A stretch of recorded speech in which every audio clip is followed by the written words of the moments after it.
This season, we're highlighting other podcasts telling our stories. Here's Resistance.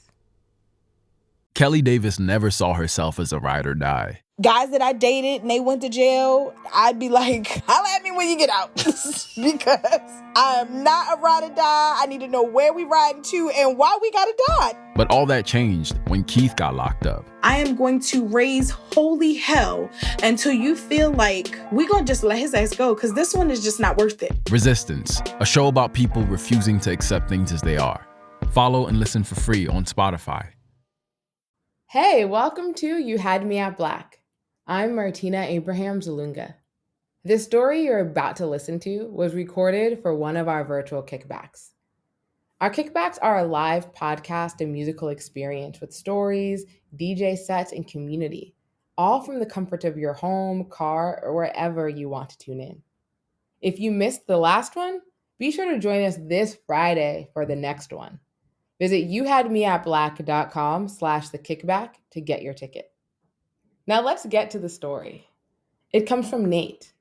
He'd never called himself an artist, but one day, after hitting a low point, he decided to follow his instincts. Here's what happened.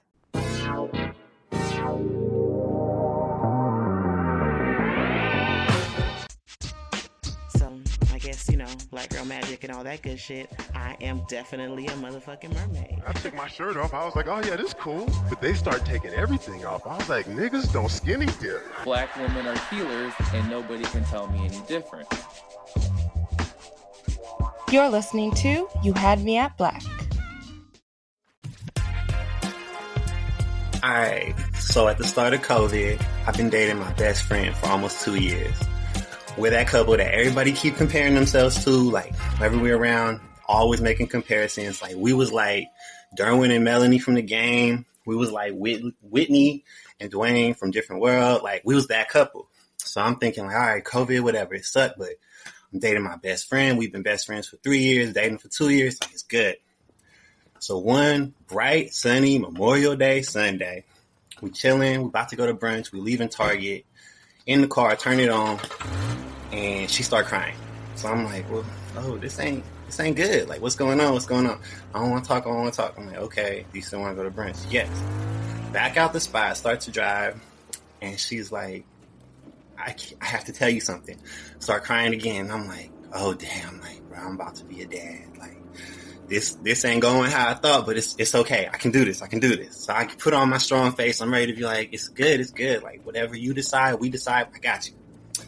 And she says, I can't do this anymore. I keep hurting you. I can't do it. We have to break up. My world stopped. I mean, like, the world around me was moving. It was like in the show when everyone moved except the main character. I was stuck, but I'm still driving, which is awkward as it is. And she's like, I love you so much. I just can't keep hurting you. I can't keep doing this. I can't. Like, we have to break up. I'm holding in all my reactions, like typical male reaction. I have none yet. Pull over. And I'm like looking at her. And oddly enough, we kiss, hold hands. She look at me, start crying again. And goes, I can't do this. I can't do it. We have to break up. And it's in that moment that I realize I'm sitting in a McDonald's parking lot that's full. And all the emotions hit me. I'm bent over in my seat, busting out in tears. Just, I can't do it. Like, I can't do it. I think she crying too, but I'm not really sure. At this point, I'm just breaking down.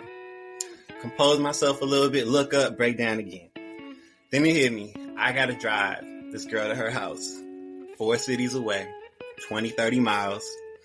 This sucks. So we driving, awkwardly talking about TV shows when we do talk. Then one of us break down. Get her home. I'm like, all right, I gotta go get all her stuff out of my apartment. Zoom back to my house. Grab everything I can, put it in my car, drive back. Get it to her, I leave again.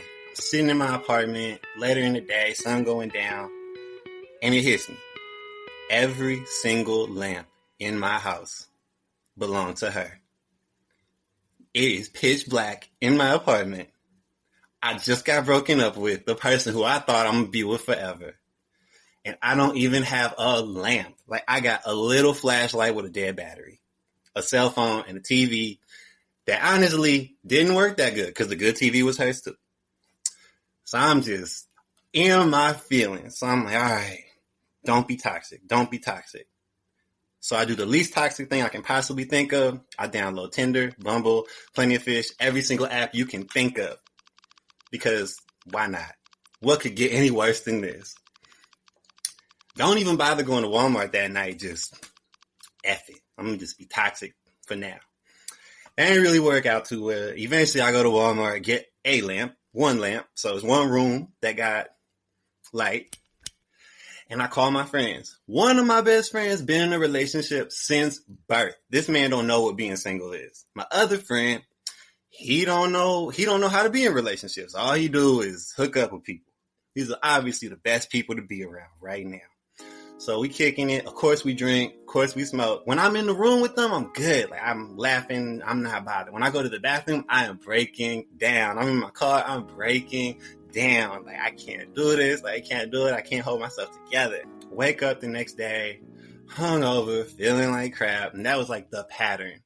Then one day I woke up and I felt hungover and I'm just like, I know something wrong. Like I know this isn't how I'm supposed to be feeling. So I'm like, all right, like I gotta express how I feel somehow, but I don't want to tell nobody. I don't want to be laughed at or something like that.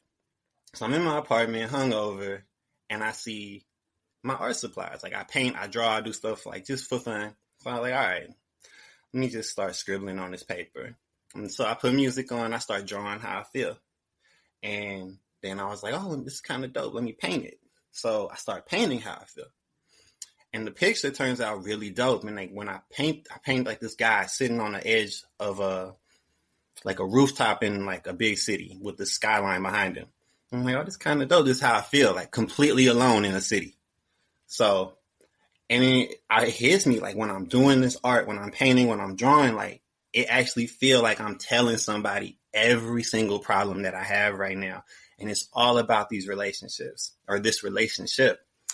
And so I'm like, oh, this actually made me not feel good, but at least like admit how I'm feeling. It's like, it felt therapeutic. It felt like I just told my best friend what's going on in my life. So I'm like, all right, I got to do this. I'm going to keep doing this, but I'm cheap. So I go to the dollar store instead of an art store. I get that bright colored paper that they sell that's like 75 cents. Get a bunch of them. And the only art supplies they had, everything is bright. So I'm like, all right, these pictures about to be sad, but they're going to look happy because of these colors because I'm not spending more than $10. So I keep getting it, keep making the pictures. I'm posting them online. They cool. Like people like them, but like, I don't really think much of it. For me, it's just like, this is better than being drunk and hungover and being on Tinder. Eventually get to a point where I'm like, all right, I'm going to delete these apps. I ain't using them anyway. I'm not that toxic. My friends come over one day. I hadn't put my art stuff back up yet. And one of them, he's a photographer, the one who never in a relationship. And so he's like, oh, this is dope. Like, these are the ones you put in post and they look better in person. And I'm like, oh, right, bet. Like not paying him no mind. He's like, oh, you should put these in an art show. You should submit to be in an art show or a gallery. I'm like, nah, dog, I ain't finna do that. Like, you don't understand, bro. I can't tell no one how I feel. So he's like, well, tell me about it. And I'm like, no, like it's people here, bro. I ain't finna tell you about these dang depressing ass pictures in front of other people. So he ended up staying long. He's like, tell me about them. I'm like, I don't want to tell you about them, dog. I don't want to tell you. Finally, he wear me down. So I'm like angry, like, bro, I'm depressed. She left. That was supposed to be my wife. My life in shambles, dog. Like, leave me alone. So I tell him in more detail. He's like, see, you just did it. Submit to be in a show. And he's a photographer. He's always in art shows, everything. So he keep pushing it. Finally, I'm like, whatever. I'll submit. Thinking they won't accept it. Contact me the next day, like, we want you to be in it. I plan on saying no. This man is at my house, grabs my phone and says yes. So I'm like, bro, like, what is your problem, dog? Like, I'm depressed. Let me be depressed in my bubble. So I go to the show and I'm still not really feeling it. Like, I'm just down. I'm not feeling anything. Like, I'm a second away from breaking down. And the art show is on a street that me and my ex used to go out on all the time. So I'm all the feelings. I'm old school Drake, about to cry about everything. Like, just not feeling it. And I put my pieces up and I'm like, I'm not going to stand by my art by like all these other people. I'm about to move back. So I'm way, way away from them by some other person's art. So I don't want to tell nobody about like, oh, this is what made me feel this way, that way. I can't do it. I'm a breakdown. And I don't think that anyone going to like the art anyway. So as the show goes, a couple of my friends come. I'm just talking to them the whole time, avoiding everyone who wants to talk about the art. Like, no one knows it's mine. And I could hear some people talk about it because people start to gather around my section and looking at my pieces. And I'm like wondering, like, oh, maybe they talking crap about it, like whatever, they not that good. I'm like talking them down to myself. I walk up so I can ear hustle, and everybody talking about how they look happy and they see hope and strength in these pictures. And I'm like, oh, it's just because they bright. That's why they think that, because the colors is hella bright. I don't even use real canvas like all the other artists. Like, this stuff is all cheap. So I'm like looking up, and then this woman is like, nah, like it look like they've been through pain, but like they all look hopeful. If you look in the eyes, they look hopeful. They all show strength in one way or another. And I'm sitting here like, dog, if only you knew, like I'm an emotional wreck right now. Like this ain't how I'm supposed to feel. So I'm like listening, and I'm just like, I'm confused. Like, how do y'all see what this? And I'm looking at this like, this is the lowest point in my life. I've never felt this bad before. Like, I just lost the love of my life, dog. Like, what's up? And finally I stand there. I still don't talk to no one. I kind of act like, oh, I'm looking at this art too. And this woman is there with her partner, and they look at it, and the guy goes, this is dope. This looked like a black man who's sad and strong at the same time. And he's talking about a picture that I made that actually showed a dude with muscles with his head down because he's depressed. And it like never occurred to me until that moment that in that moment, I was trying to put all my emotions onto this canvas and all my emotions and how I felt onto something that really was for me. But I never thought anybody else would see it to be anything other than depression. So I'm looking at the piece, I'm listening to this guy talk, and he's talking about how it looks strong, and he sees strength, and he sees pain at the same time. And it never occurred to me like someone else could see that. And it was in that moment that I like actually felt happy for the first time since the breakup, because it was like someone else actually can understand how I'm feeling. And I actually let my guard down, and no one making fun of me, no one talking crap about me. Like, they appreciating what I put out there, and they seeing what I put, but they also seeing it from a positive light. And it was like, oh damn, like y'all can see something good out of my like messed up situation. And for the first time since Memorial Day, like I had like a legit smile. I wasn't covering it up. I wasn't faking it. Like I was actually happy. I'm still working on it, but it was like, it showed me that if you actually put them walls down, eventually something good will come out of it because you being your true self. My story begins in September 2020. I'm months into the panty, and Corona has taken a lot, including my energy, creativity, and sanity. One day, I plopped down with my notebook, willing anything to come out. I've been saying that I wanted to write a book, and since I can't really go anywhere, why not try now? But the page stays empty. My anxiety and loneliness seeps in, dimming whatever creative spark I may have had. My roommate Jasmine walks in and asks me to help her move some furniture. Where does she get the energy? I'm squatting to pick up the couch when she goes, you know you've been doodling in your notebook for hours. Hardy har, Jasmine. I tell her, look, honestly, it's a little scary how little creative energy I have. Jasmine nods. She's like, yeah, living through a pandemic will exhaust you. But it wasn't just that. The world has been on fire for months now, and I'm craving a way to express how that and everything makes me feel. The problem is, I don't know where to start. Jasmine gets this excited look on her face. I recently saw something that I wanted to sign up for. I think you should too. It's called The Kinship. The what? The Kinship, she says. You know the podcast You Had Me at Black? Yeah, well, their team created it. It's a digital community designed to nurture your inner creative and give you a creative outlet. They got workshops, creative sessions, virtual meetups, and creative prompts to get your creative juices flowing. It sounds dope as hell. Y'all, I run to my room. I'm signing up now, I shout behind me. Finally, some hope and some inspiration. Take it from me. You may be on lockdown, but your creativity doesn't have to be. Join the Kinship at www.youhadmeatblack.com/kinship.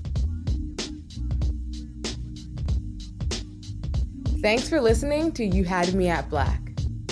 If you like what you just heard, Leave us a rating or review wherever you're listening right now. It helps more people find the show. We're a podcast, but also so much more. To join our community, The Kinship, or to attend our virtual live storytelling events and creative workshops, or to learn how you can partner with us, visit youhadmeatblack.com. You Had Me at Black is hosted and executive produced by me, Martina Abraham Zalunga. Brittany Abrahams produced this episode, and Claire Wiley helped put it together. Pastel Shade made it sound good, and Naliswa Zungu and Aneka Jackson held us all together.